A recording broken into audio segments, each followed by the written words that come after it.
আজ মেনকা শ্বশুরমশাইয়ের মৃত্যুদিন। 5 বছর হলো তিনি তারাদের দেশে পাড়ি দিয়েছেন।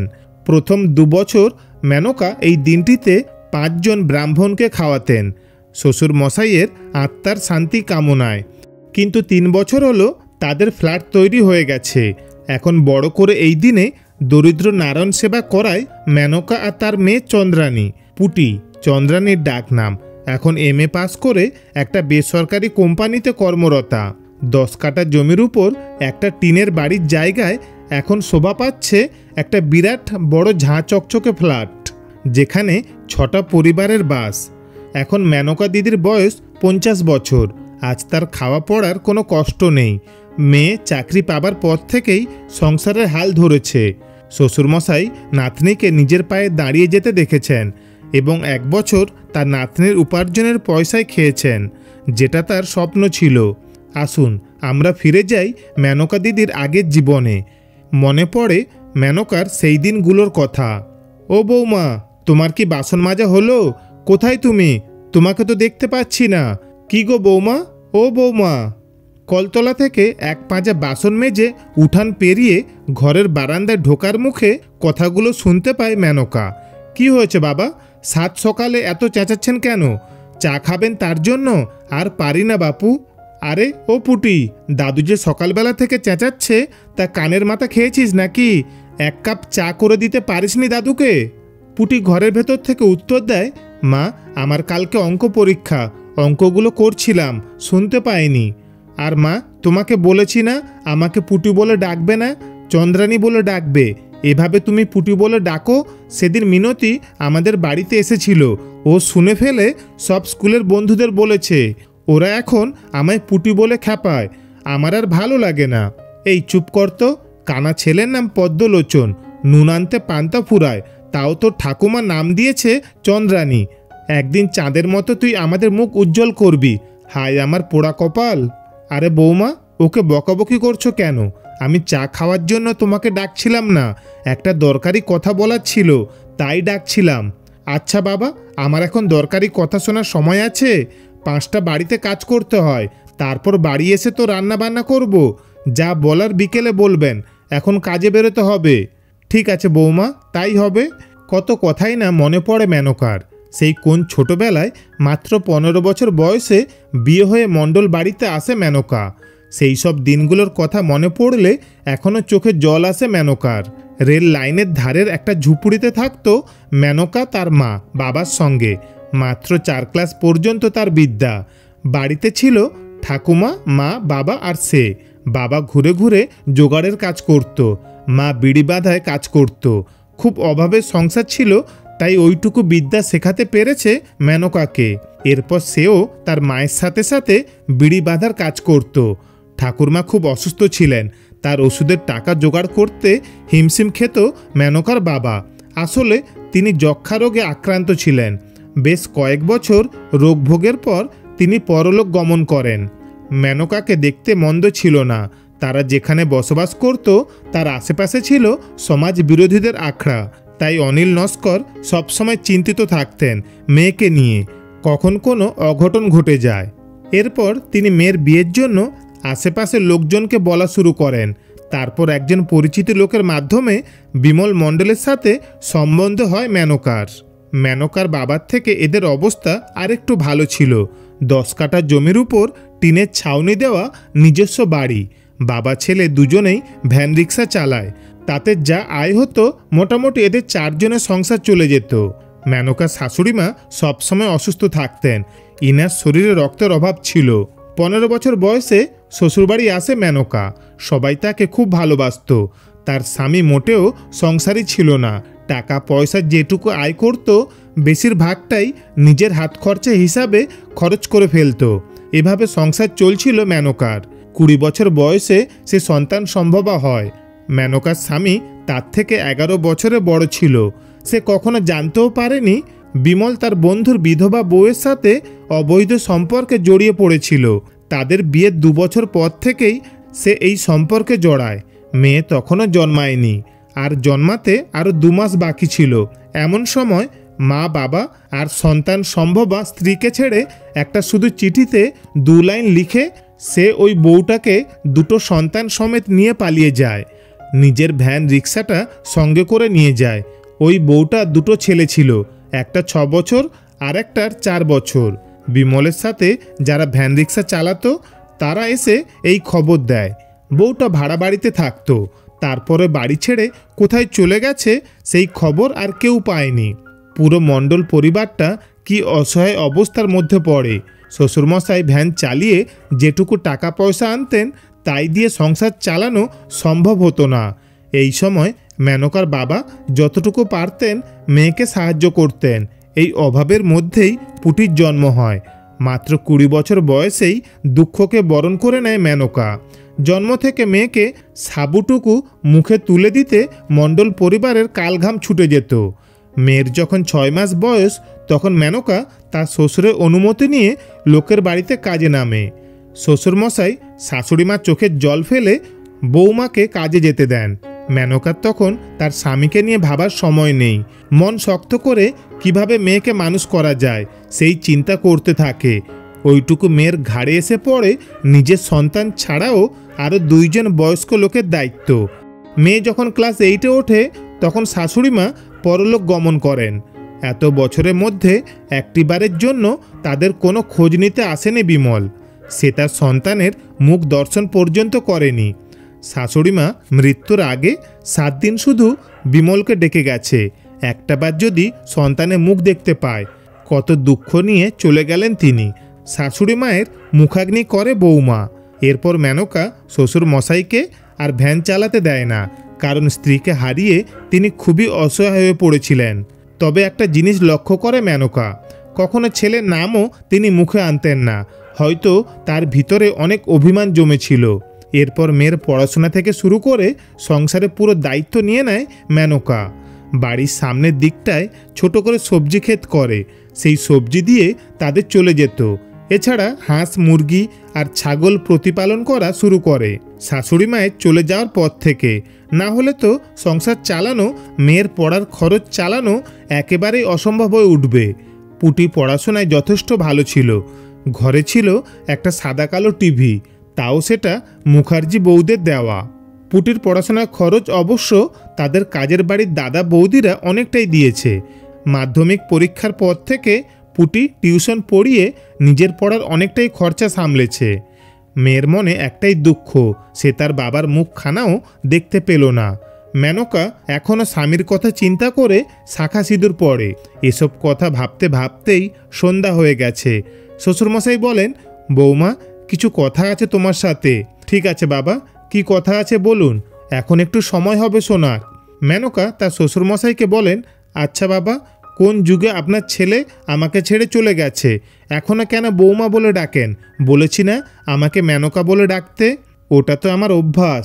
তুমি আমার বৌমা না, তুমি তো আমার মেয়ে। অভিমানের সুরে মেনকা বলে, সেই আর কি, 20 বছর বয়স থেকে এইভাবে সংসার করে গেলাম, স্বামী কী জিনিস বুঝেই উঠতে পারলাম না। সে চলে গেল অন্য মেয়ে মানুষ নিয়ে, সঙ্গে করে আবার 2টো ছেলেকে, আর নিজের মেয়ের মুখখানাও দেখার প্রয়োজন বোধ করলো না। ওসব কথা ছাড়ো বৌমা, দরকারি কথা বলছি, মন দিয়ে শোনো। কালকে দুপুরবেলা ওই হতচ্ছাড়া পোড়া মুখো কুলাঙ্গারটা এসেছিল বাড়িতে, জানো বৌমা? তখন তুমি আর পুটি বাড়ি ছিলে না। সে কি? চমকে ওঠে মেনকা। এত বছর পর? হ্যাঁ বৌমা, একটা মতলব নিয়ে এসেছিল পাজি হতচ্ছাড়াটা।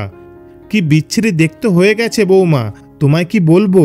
সে এসে বলে, বাবা এই বাড়িতে আমার তো একটা অধিকার আছে, তাই আমি ঠিক করেছি বাড়িটা প্রমোটারকে দেব। সে ফ্ল্যাট করবে, আমি একটা ফ্ল্যাট নেব, আর কিছু টাকা নেব, বাদ বাকিটা তোমাদের। আমার ছেলে দুটো এখন বড় হয়েছে, আমি কতকাল আর ভ্যান টানবো। ছেলে দুটো ঘুরে ঘুরে জোগাড়ের কাজ করে, আর ওদের মা বাতের ব্যথায় ভোগে, কিছু করতে পারে না, ঘর ভাড়াও ঠিকমতো দিতে পারছি না। তাই তুমি এই বাড়িটাকে নিয়ে এইবার ভাবো। প্রমোটার দিলু আমার সাথে যোগাযোগ করেছে, সে সব ব্যবস্থা করবে। এইসব কথা বলছে ওই অনামুখোটা। এসব কথা শোনার পর মেনকা বলে, আচ্ছা বাবা, সে আমার কথা, আমাদের সন্তানের কথা কিচ্ছু জানতে চায়নি? মারে, সে কি আর মানুষ আছে? তার নিজের মার কথাই জানতে চাইল না, আমার কথা জানতে চাইল না, তোমার কথা, নাতনির কথা ও কিছু জানতে চায়নি। ও ও এসেছে ছেলের অধিকার ফলাতে।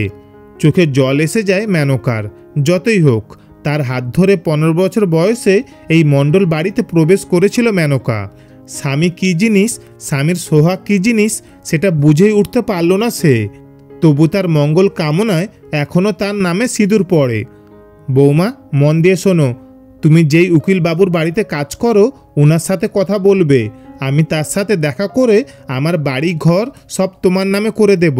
তা না হলে আমার অবর্তমানে কুলাঙ্গাটা গুন্ডা লাগিয়ে তোমাকে আর দিদিভাইকে এখান থেকে উচ্ছেদ করবে। বাবা, আপনি কি বলছেন? নিজের ছেলের নামে না দিয়ে আমার নামে সব লিখে দেবেন? আমি একদম ঠিক বলছি বৌমা। যে সন্তান আমাকে তার মাকে দেখেনি, মৃত্যুশয্যায় মায়ের মুখে এক ফোঁটা জল পর্যন্ত দেয়নি, যে সন্তান আজ এত বছরের মধ্যেও একবার খবর নেয়নি আমরা বেঁচে আছি না মরে গেছি, শুধুমাত্র সে সন্তান বলে সব কিছু তাকে দিয়ে দেব এমন আইন কোথায় আছে? সন্তান শুধুমাত্র নামে হয় না। বাবার সম্পত্তি ভোগ বদল করতে হলে আমৃত্যুকাল পর্যন্ত বাবা মায়ের ভরণ পোষণের দায়িত্ব সন্তানকে পালন করতে হয় তার সাধ্যমতো। আমি ওকে সন্তান বলে মানি না।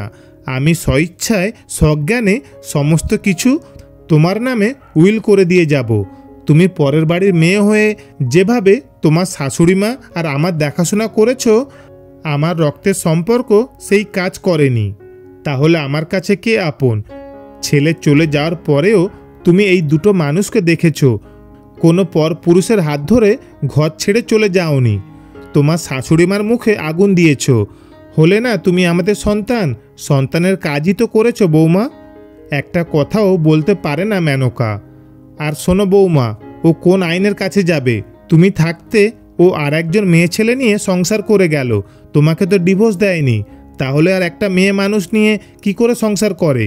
আর যে দুটো ছেলেকে নিয়ে গেছে তারা তো তার নিজের সন্তান নয়।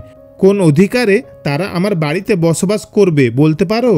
যদি তোমাদের ডিভোর্স হতো তাহলে খরপোশ বাবদ এই বাড়ি জমি আমি সব তোমাকেই দিতাম, তখনও বঞ্চিত হতো। ও ছেলের কর্তব্য করেনি, তাই আমিও বাবার কর্তব্য পালন করব না? অনেক করেছি ছোটবেলা থেকে আমি আর ওর মা, সেগুলো আবার একদিন পরে বলবো। তুমি কালকে আমাকে নিয়ে যাবে ওনার কাছে। মেনকা তার শ্বশুরের ইচ্ছা অনুযায়ী তাই করে। অবশেষে 10 কাঠা জমি, এই বাড়িঘর সব কিছু হয়ে যায় মেনকার নামে। বিমলে সে হইচই করে, কিন্তু আখেরে তার কোনো লাভ হয় না। বাড়ি থেকে বিতাড়িত হয় সে। শ্বশুরমশাই নাতনির সাফল্য দেখেছে নিজের চোখে। বৌমাকে বলেন, আমার পুটি দিদির নাম চন্দ্রানী দেওয়াতে সেটা সার্থক হয়েছে। ও তোমার আমার মুখ উজ্জ্বল করেছে। হতভাগাটা জানতেও পারল না কেমন সুন্দর মেয়েকে জন্ম দিয়েছে আর মানুষ করেছে আমার বৌমা। বৌমা, তোমার কাছে আমার আরেকটা অনুরোধ। তুমি আমার মুখে আগুন দেবে, আর আমি মরে যাওয়ার পর এই জরা জীর্ণ বাড়িটা প্রমোটারকে দিয়ে দেবে। সারা জীবন তো অনেক কষ্ট করলে, শেষ জীবনটা যাতে সুন্দরভাবে কাটাতে পারো তার জন্যই এই ব্যবস্থা করে গেলাম আমি। তখন মেনকা বলে, তাহলে বাবা এখনই প্রমোটারকে আপনি থাকতে থাকতেই দিয়ে দিন না, আর একটু না হয় আরামে থাকলেন শেষ জীবনটা। এ কথা শুনে তিনি বলেন, আমার চোখের সামনে এত বছর যে বাড়িটাই ছিলাম সেটা ভেঙে ফেলা হবে, এটা আমি সহ্য করতে পারবো না বৌমা। বুঝতে পারে মেনকা কত স্মৃতি জড়িয়ে আছে এই বাড়িতে শ্বশুরমশাইয়ের। আর আজ উনি বেঁচে নেই। বাবার সম্পত্তি থেকে বঞ্চিত হয় বিমল। ওই দুটো ছেলে একদম মানুষ হয়নি। ছেলেদের অত্যাচারে জর্জরিত বিমল। ভাগ্যের কি পরিহাস, নিজের বাবার মৃত্যুদিনে দুমুঠো অন্নের জন্য দরিদ্র নারায়ণদের সাথে পাত পেতে বসে আছে বিমল। এই প্রথম চন্দ্রানী তার বাবাকে দেখল, চিনত না সে। যখন পরিবেশন করছে দরিদ্র নারায়ণদের, তখন তার মা দূর থেকে দেখায় তার জন্মদাতা পিতাকে। আজ কত বড় চাকরি করে চন্দ্রানী। বাবাকে ডেকে একবার যেন কথা বলায় তার সাথে। আপত্তি করেনি মেনকা। বিমল আজকে সে দিশেহারা, কি করবে বুঝতে পারে না। নিজের জীবনের পাপ নিজেই বয়ে নিয়ে বেড়াচ্ছে। মেয়ে তাকে প্রস্তাব দেয়, সে যতদিন বাঁচবে তার খাওয়া পড়ার জন্য যতটুকু টাকা লাগে তার অ্যাকাউন্টে পাঠিয়ে দেবে। এই বাড়িতে সে যেন আর কখনো না আসে। মেয়েকে বুকে জড়িয়ে ধরতে সাহসও হলো না বিমলের। কারণ এই প্রথম সে মেয়ের মুখ দর্শন করল। মেনকার চোখের দিকে তাকিয়ে কথা বলতে পারল না। সে নিজেই জানে কত বড় অপরাধী সে। পুটি বলে দেয় ব্যাংকের নাম্বার যেন দিয়ে যায় দারোয়ানের কাছে, প্রতি মাসে টাকা পাঠিয়ে দেব। মেনকা তার মেয়েকে বলে, দাদু ভাইয়ের তো মাথার দিব্যি দেওয়া ছিল, তার ছেলেকে যেন কোনো টাকা না দেওয়া হয়। তাহলে তুই তো সেই প্রতিজ্ঞা লঙ্ঘন করলি রে মা। পুটি বলে, মা তুমি ভুলে গেছো, দাদুভাই বলেছিল তার সম্পত্তির কানা করিও বাবাকে না দিতে, কিন্তু আমি তো আমার স্যালারির টাকা দেব যতদিন উনি বেঁচে থাকবেন ততদিন। উনি আমার উপরে কোনো দায়িত্ব কর্তব্য পালন করেননি সেটা ঠিক, কিন্তু আমি তো সন্তান, আর কতদিনই বা উনি বাঁচবেন। এইটুকু সান্ত্বনা নিয়ে উনি বেঁচে থাকুক। দুফোঁটা চোখের জল ফেলে মেনকা। মেয়ে নিজের পায়ে দাঁড়িয়েছে। শ্বশুরমশাই তার সম্পত্তি সব দিয়ে গেছেন, বাড়ি গাড়ি সুখ স্বাচ্ছন্দ্য সব কিছুই পেয়েছে সে। শুধুমাত্র স্বামীকে নিজের করে পেল না কোনো দিন। শুধুমাত্র সন্তান বলেই সব কিছু অধিকার করবে এমনটা নাও হতে পারে। বাবার সম্পত্তি ভোগ দখল করতে হলে বাবা মায়ের দায়িত্ব কর্তব্য পালন করতে হয় সন্তানকে। তা না হলে বাবা মা যাকে মনে করবে তাকে তার সম্পত্তি দান করে যেতে পারেন। এটি একটি কাল্পনিক গল্প। শুনছিলেন আজকের গল্প শ্বশুরমশাই, কলমে পালি গুহ। গল্পটি কেমন লাগলো কমেন্ট করে জানাবেন। ভালো লাগলে লাইক ও শেয়ার করবেন। ধন্যবাদ।